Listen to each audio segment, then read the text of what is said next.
We all know deep down that there are people out there who seem to attract toxicity with an unsettling familiarity, almost as if they are drawn to it, like moths to a flame.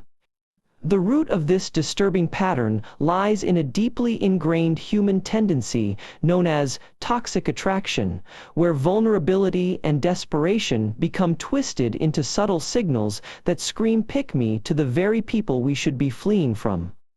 We've all seen or been in relationships where this has played out, haven't we? Maybe it was that one coworker who seemed to thrive in their toxic dynamics, or a family member who seemed stuck in a cycle of abuse, or perhaps it's someone we know who can't seem to attract healthier partners. These aren't just random anomalies, but rather telltale signs of a much deeper, more sinister force at play.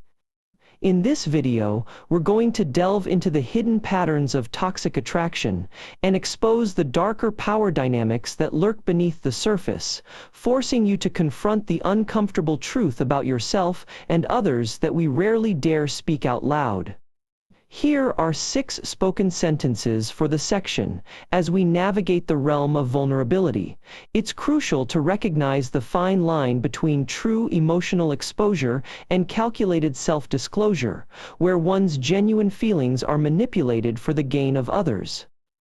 The act of presenting ourselves as vulnerable can serve as a coping mechanism, a desperate attempt to elicit validation from others, thereby masking our genuine attraction to power dynamics in the relationship.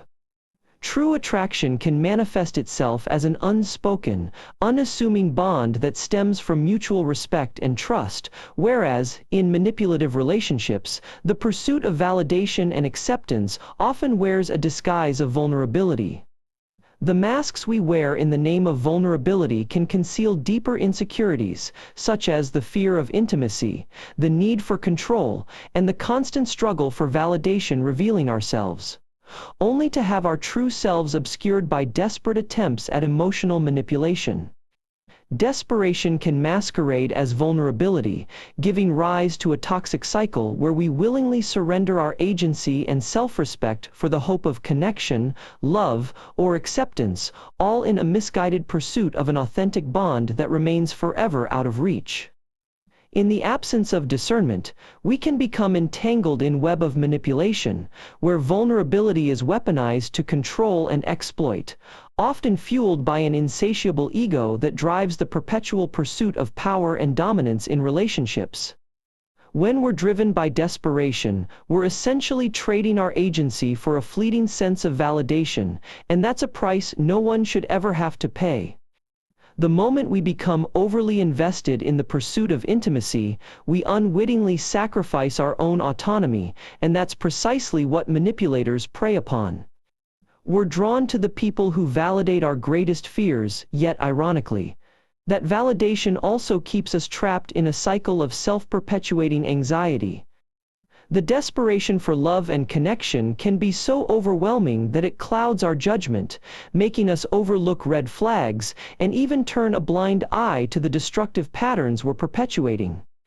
It's a clever form of self-deception, really, when we're so hungry for intimacy that we rationalize the behaviors that are actually driving people away, even if that means sacrificing our own emotional well-being in the process. What we often perceive as true attraction is, in reality, just a desperate need for love and acceptance, and it's precisely this dynamic that allows manipulators to exploit our deepest insecurities and use them against us. When we're drawn to someone who consistently disregards our boundaries or dismisses our needs, it's often a sign that their true motive is to secure control over us, not genuine love or connection.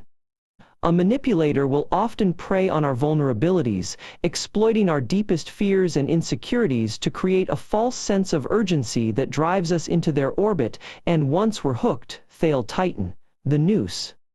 We can recognize the manipulator's tactics by the way they skillfully shift the focus from their own flaws and shortcomings to our perceived flaws and weaknesses, thereby disarming us and rendering us more susceptible to their exploitation.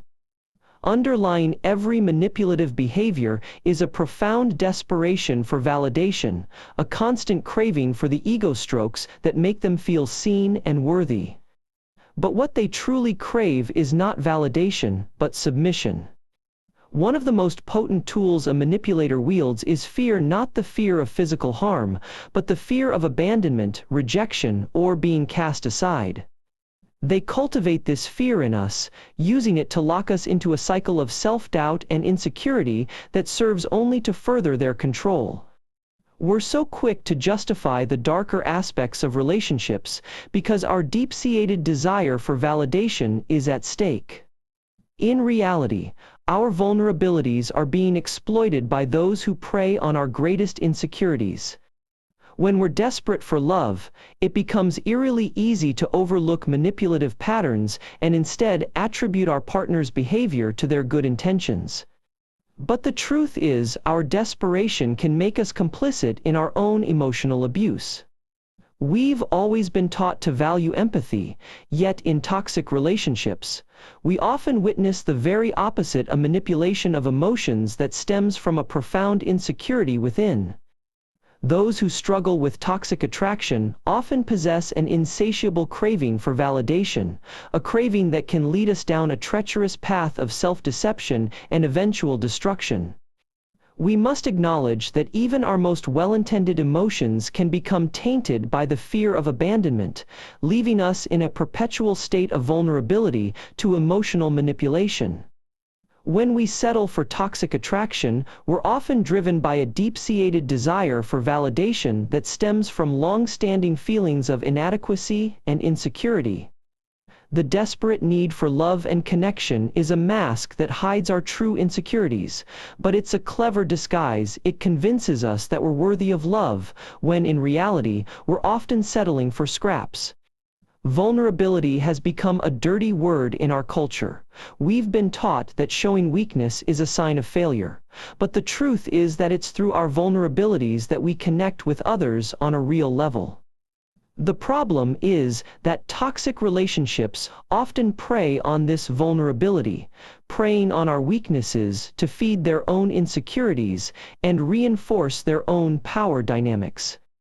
When we find ourselves repeatedly being drawn to people who consistently push our buttons and drain our energy, it's not because we're bad partners or lacking in self-love, it's because we're addicted to the feeling of validation that comes from being chosen over someone else. We often confuse self-love with self-acceptance, and in our quest for self-validation, we sacrifice our own needs and boundaries, only to find ourselves trapped in a cycle of codependent relationships that leave us feeling depleted and invisible. Thank you for joining me on this exploration of toxic attraction. As we examine these destructive patterns, I urge you to reflect on whether vulnerability and desperation may be masked attempts to maintain power in your own relationships. If you found this conversation valuable, please like this video, share your observations in the comments below, and subscribe for more insightful content on human psychology.